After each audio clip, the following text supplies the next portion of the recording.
पवन सिंह काराकाट से अपनी जी जान लगा के जो है चुनाव प्रचार कर रहा है, तो दूसरी तरफ बीजेपी के नेता अपने पार्टी के सहयोगी दल भूपेंद्र कुशवाहा के साथ दिख रहा है। दोस्तों, कहीं ना कहीं बीजेपी की ऐसी चाल है। आप लोगों को पता होगा कि नीतीश कुमार के सामने पिछली बार जो है चिराग पासवान को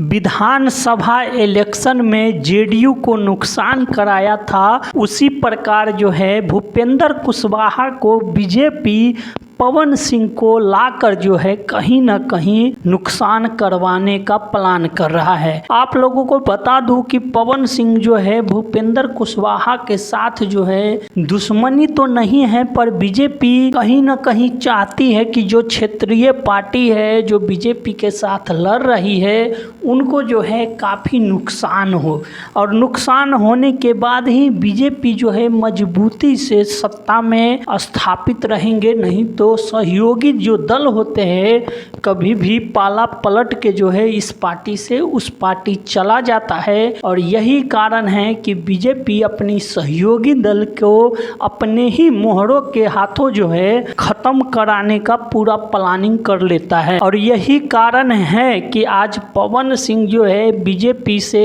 अलग होते हुए भी बीजेपी उनको सपोर्ट जो है बैकग्राउंड से दे रहा है। और आपको बता दूं कि भूपेंद्र कुशवाहा का कहना है कि मेरे सर पर प्रधानमंत्री मोदी जी का हाथ है, मुझे कोई माई का लाल नहीं हरा सकता। तो वहीं पे पावर स्टार पवन सिंह अपने पूरे जोर शोर से जो है चुनाव प्रचार कर रहा है, अपने चाहने वालों के साथ जो है रात दिन एक करके जो है लड़ाई और जंग के लिए तैयार है। तो देखने वाली बात ये रहती है कि पवन सिंह जो है काराकाट से चुनाव जीत पाते हैं या भूपेंद्र कुशवाहा, पर दोनों में से अगर कोई भी जीतेगा तो फायदा बीजेपी को ही होगा, और इस बात को बीजेपी भी जानता है। तो आप इस पे क्या कहना चाहते हैं हमें कमेंट करके बताइए, और बीजेपी की चाल क्या कामयाब हो पाएगा आप हमें ये भी कमेंट करके ज़रूर बताइए। तो धन्यवाद दोस्तों, फिर मिलते हैं अगली वीडियो पे।